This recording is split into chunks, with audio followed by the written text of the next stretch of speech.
ज्ञान गंगा गीता दर्शन।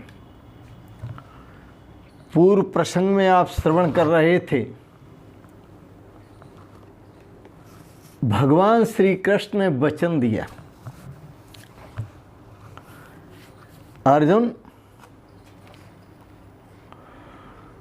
जो तुमने प्रार्थना की थी कि मैं अब सुनना नहीं चाहता, देखना चाहता हूं,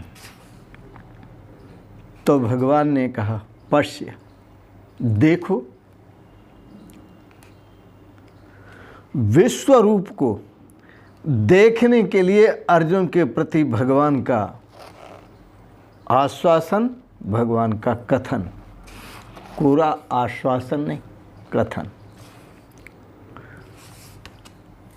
सुने बड़े प्रेम से 11वें अध्याय के 6ठे श्लोक में भगवान श्री कृष्ण कहते हैं, अर्जुन सुनो, देखो, सुनो और देखो। अब देखना ही सुनना होगा, पहले सुनना देखना नहीं था, सुनना केवल सुनना था। अब देखना है और देखना ही सुनना हो जाएगा, क्योंकि सुनना होता है जिज्ञासु के लिए, जो सुनना चाहता है,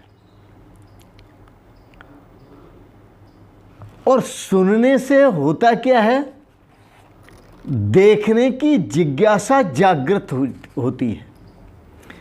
देखने की जिज्ञासा हृदय में जगती है, देखने की जिज्ञासा हृदय में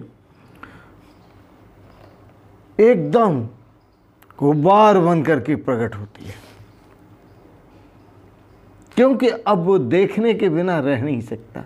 जिस स्वरूप का भगवान ने वर्णन किया और प्रशंसा की और उसके महान गुणों को सुनाया, अब देखने की इच्छा है। देखो अर्जुन,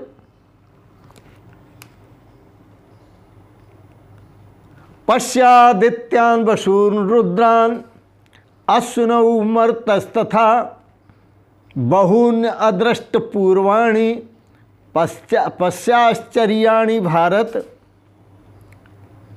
हे भरतवंशी अर्जुन, भारत का मतलब भरतवंशी।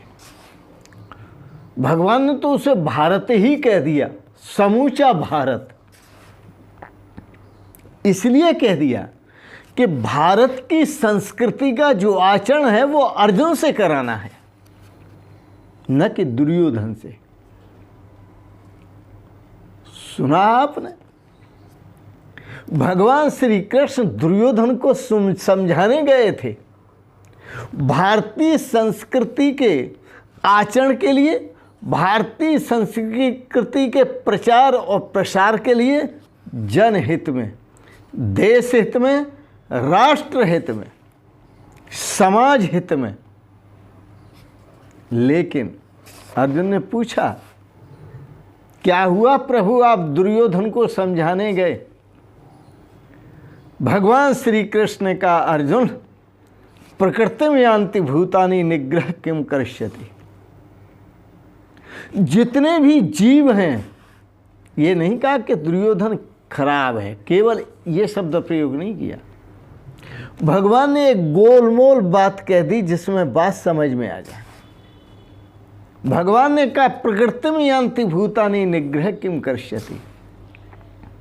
जितने भी प्राणी हैं वो सभी अपनी स्वभाव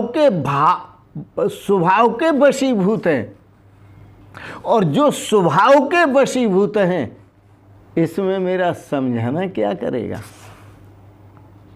ये स्वभाव बड़ा कीमती है, बहुत कीमती है स्वभाव। भगवान श्री कृष्ण जैसे समझाने वाले जिन्होंने समझाया दुर्योधन को,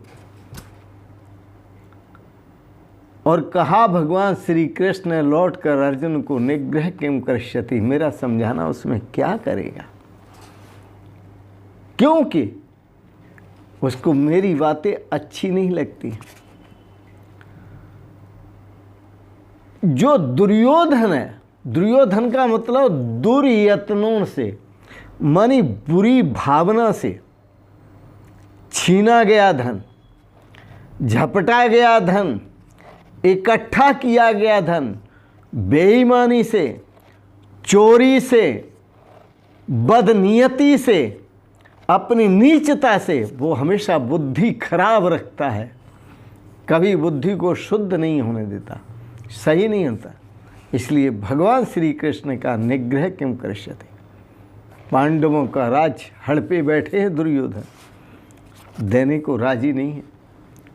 पांडु इसलिए अंधे हैं, उनको धर्म अधर्म का, पांडु सॉरी धृतराष्ट्र इसलिए अंधे हैं कि उनको धर्म अधर्म का अंतर नहीं दिखता। धर्म क्या है, अधर्म क्या है, अच्छा क्या है, बुरा क्या है, पुण्य क्या है, पाप क्या है, और भारतीय संस्कृति क्या है। और भारत में जो असंस्कृति कही जाती है, जिनको कहना चाहिए संस्कृति का मतलब अच्छे संस्कार, और असंस्कृति का मतलब बुरे संस्कार।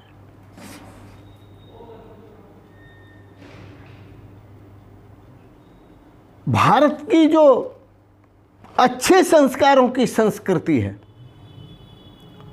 वो भारत को विश्व गुरु बनाने के लिए तैयार है।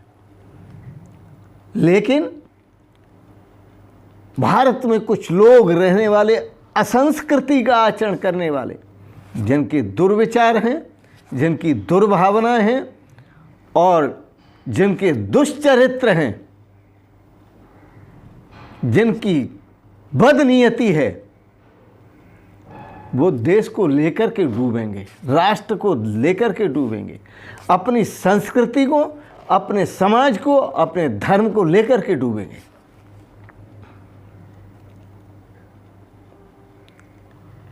इसलिए भगवान ने कहा पश्य मेरूपाणी,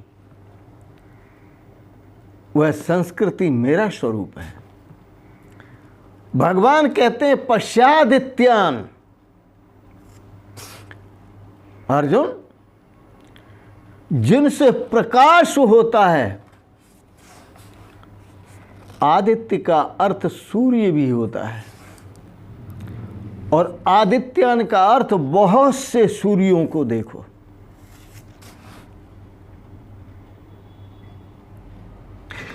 यहां पर इस श्लोक में जो अर्थ किया है, साधारण अर्थ, आदित्यान, अदिति के 12 पुत्रों को देखो, वो सब मेरा स्वरूप है। कितने पुत्रों को देखो? 12 पुत्रों को।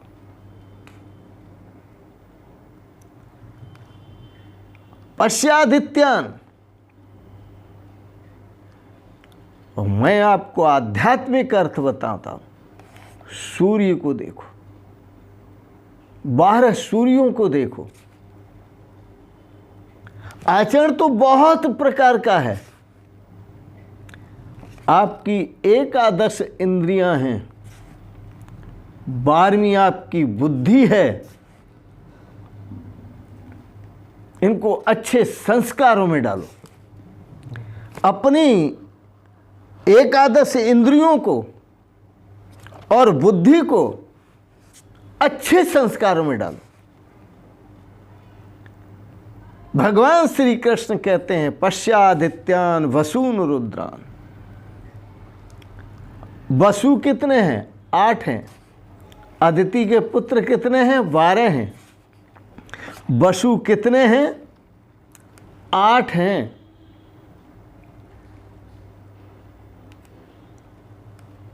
वसून,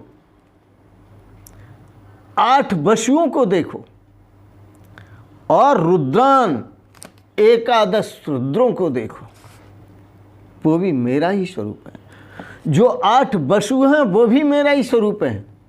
और रुद्रान, एकादश रुद्र भगवान शंकर के जो एकादश लिंग हैं, 12 लिंग कहे जाते हैं। एक मुख्य है, बाकी एकादश दूसरे हैं। जो मुख्य है वो निराकार है और एकादश साकार है।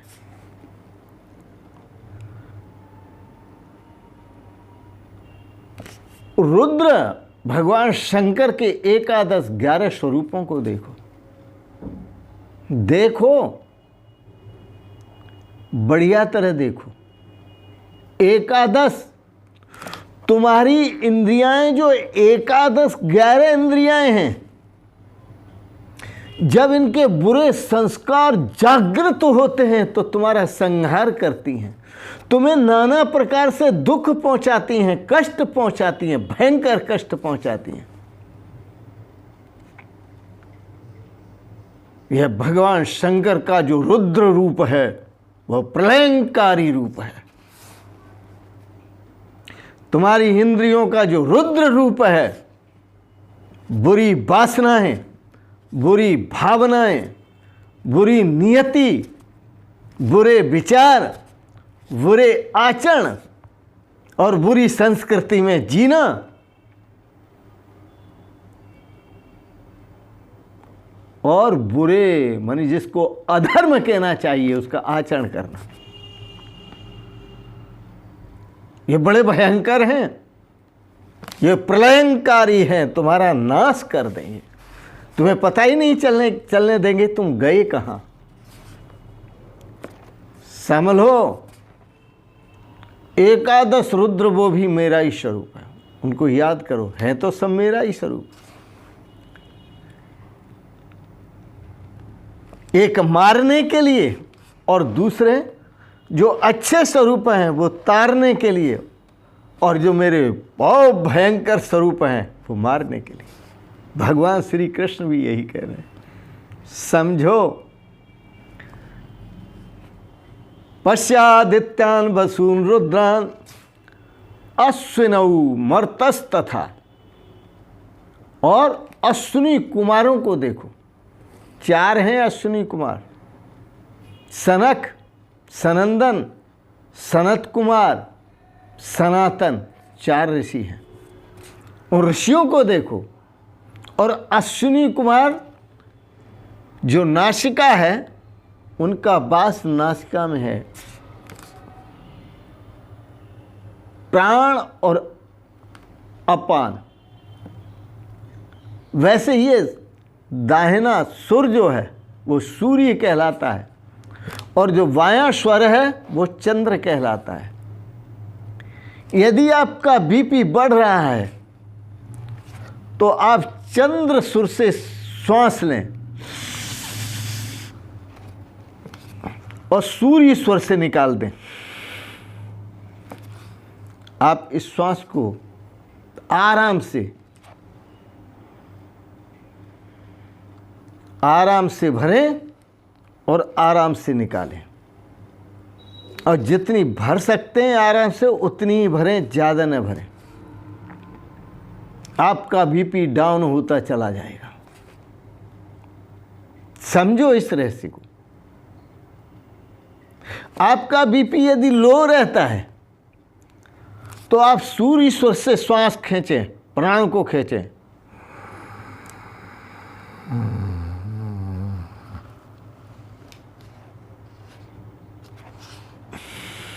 और चंद्र स्वर से निकाल दें।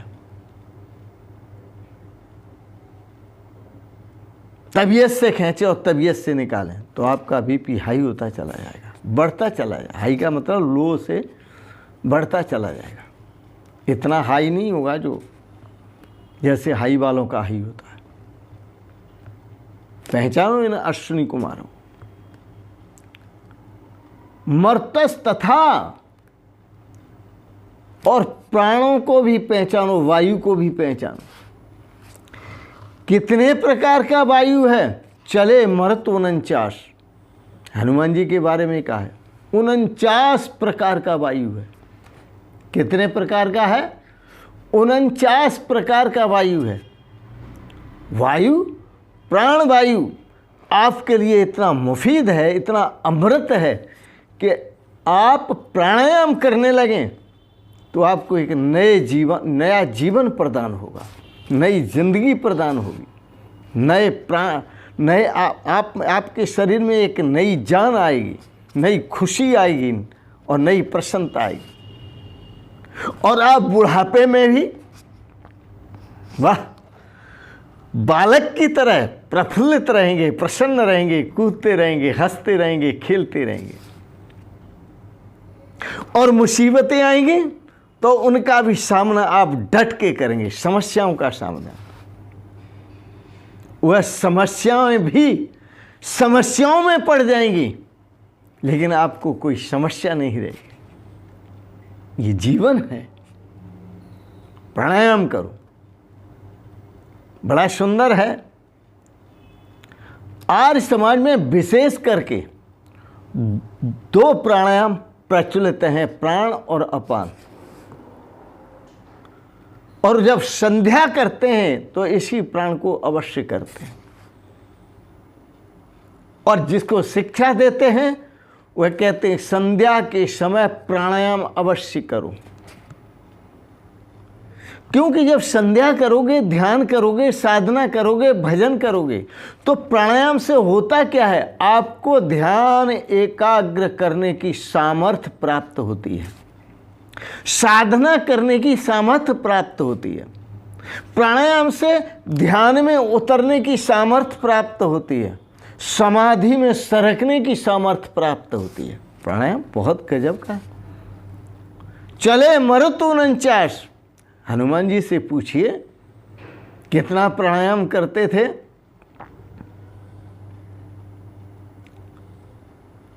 वह ब्रह्मचारी थे।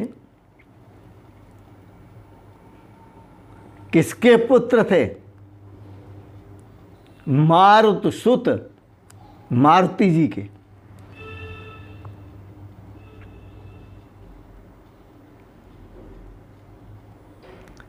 इसलिए उनको पवन पुत्र कहा जाता है, पवन पुत्र हनुमाना। पवन को कोई रोक नहीं सकता, उड़ता ही चला जाता है। उसके लिए कोई पर्वत, वृक्ष, दीवारें कुछ नहीं बिगाड़ सकती उसका। और तेजी से आ जाए तो अच्छे अच्छे वृक्षों को उखाड़ फेंकता है। इसका मतलब प्राणायाम यदि आप पूरी तरह करने लगें, पूरी शक्ति से करने लगें, विधिवत करने लगें, पूर्ण संयम के साथ करने लगें, तो अच्छे अच्छे रोग का मतलब भारी से भारी शरीर के रोग नष्ट हो जाते हैं। बड़े से बड़े पवन, बड़े से बड़े वृक्षों को उखाड़ फेंकता है, शरीर के अंदर पनपे हुए बड़े से बड़े रोगों को उखाड़ फेंकता है। ये प्राणायाम समझी है। वेद में तो प्राण को औषधि का है, प्राणो वही औषधिम। ये प्राण है क्या? प्राण औषधि है आपके जीवन के लिए। प्राण भव सागर से पार करने के लिए औषधि है, पार जाने के लिए औषधि है। क्योंकि प्राण साधना से रोग तो समाप्त होते ही हैं, शरीर तो स्वस्थ होते ही हैं, लेकिन जब प्राण उपासना होती है तो प्राण उपासना से मनुष्य का उद्धार भी होता है, उसका कल्याण भी होता है, उसको जीवन का लक्ष्य भी प्राप्त होता है। उसे अद्वैत तत्व आत्मा और परमात्मा की एकता का अनुभव होता है और उस निर्विकार स्वरूप, निराकार स्वरूप, नित्य स्वरूप, शाश्वत स्वरूप और सच्चिदानंद स्वरूप उस परमात्मा के साथ एक होने का सौभाग्य मिलता है और वह अद्वैत को प्राप्त होता है, ब्रह्म आत्मिक के भाव को प्राप्त होता है। पश्यादित्यान वसून रुद्रान अश्विनौ मर्तस्तथा बहून अदृष्टि पूर्णवाणी। तो न पूर्वाणी, पूर्व में कभी ऐसे रूप नहीं देखे, कभी भी। बहुन अदृष्ट, बहुनी रूपाणी अदृष्टानी। तेने कभी भी पूर्व में ऐसे रूपों का दर्शन नहीं किया, वो भी रूप तुझे दिखाऊंगा।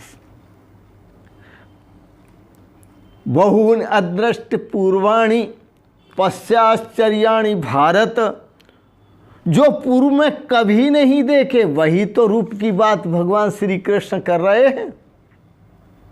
संसार में उतरने के बाद उसी के लिए तो आप लालायित हैं, जो बड़े आश्चर्यमय है, जिसके लिए भगवान श्री कृष्ण पूर्व में के हैं कुशलो अनुशिष्टा कुशल वक्ता। इसका वक्ता भी कोई कुशल होता है और इसका आचरण करने वाला भी कोई कुशल होता है। सब नहीं होते, सब तो संसार के भोग विलासों में इतने आसक्त हैं कि भूले हुए हैं। उनको कितना ही कहो भैया राधे राधे बोलो, लेकिन नहीं बोलते। और जब बीमार पड़ जाते हैं तो कहते हैं राधे राधे राधे राधे। अब तुम धीरे धीरे बोलने पर आए हो तो राधे राधे आपको धीरे धीरे सुधारेगी, धीरे धीरे स्वस्थ करेंगे। आओ मैं आपको भगवान के और दिव्य रूपों का वर्णन सुनाता हूँ एक पद के द्वारा, जिसके पीछे हमारे जो उपासक हैं, जो भक्त हैं, जो प्रेमी हैं, जो उदार हृदय हैं, वो पागल हो गए। सुनो,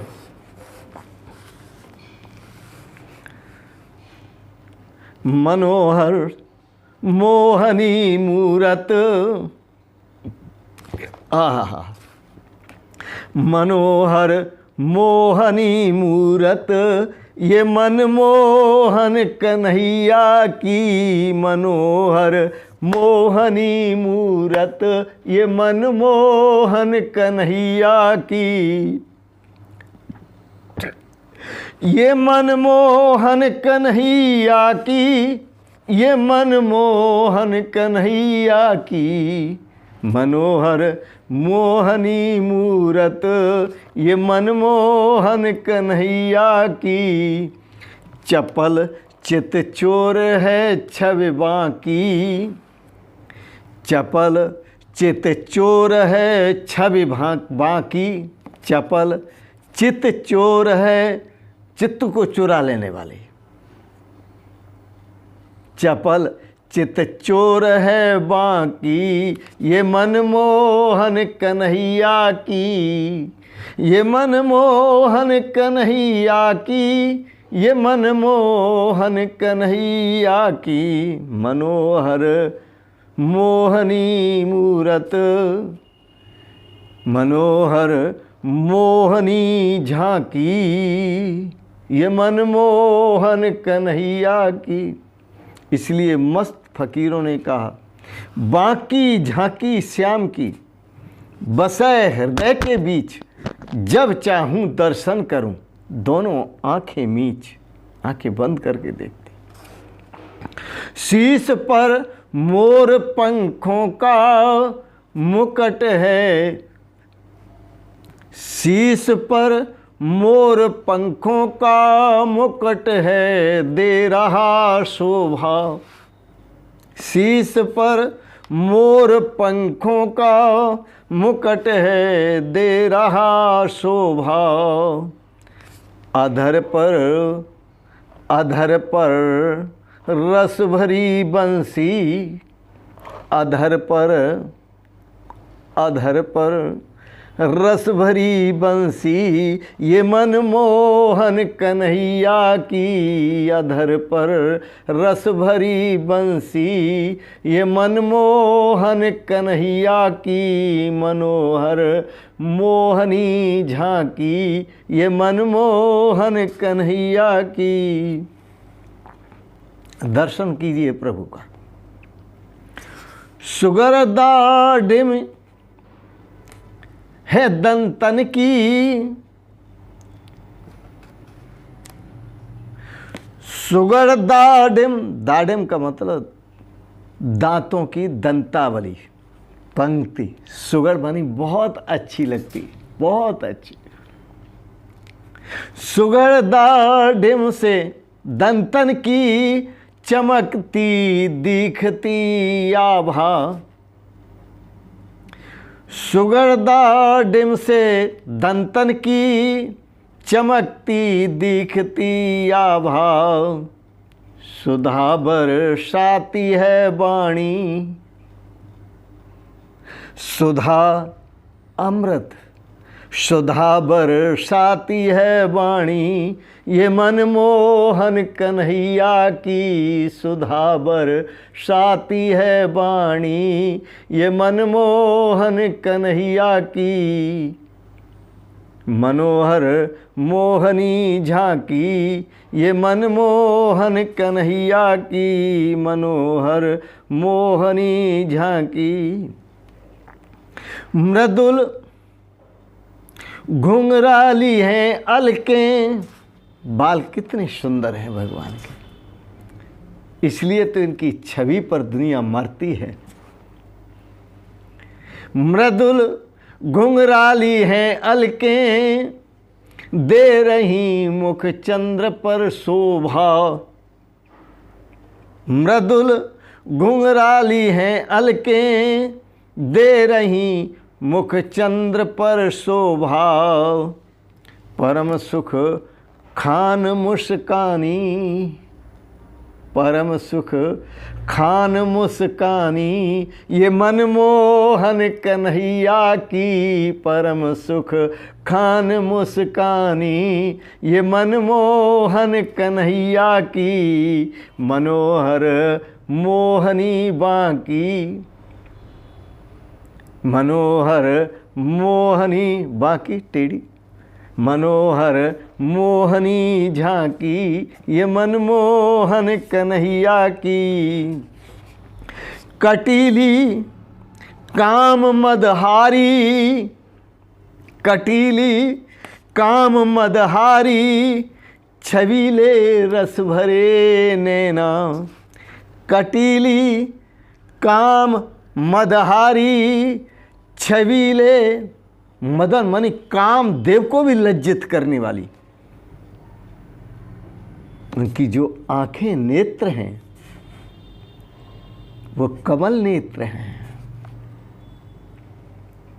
कटीली काम मदहारी, छबीले रस भरे नैना। मदन धन सरस है भ्रकुटी, कामदेव का मानो धनुष हो और उस पर बाण चढ़ा हो और वो सबको भेद डालता है। कौन? कामदेव। ये सारी दुनिया कामदेव से पीड़ित है। कामदेव ने सबको बर्बाद कर रखा है। कामदेव ने सबको दुखी कर रखा है।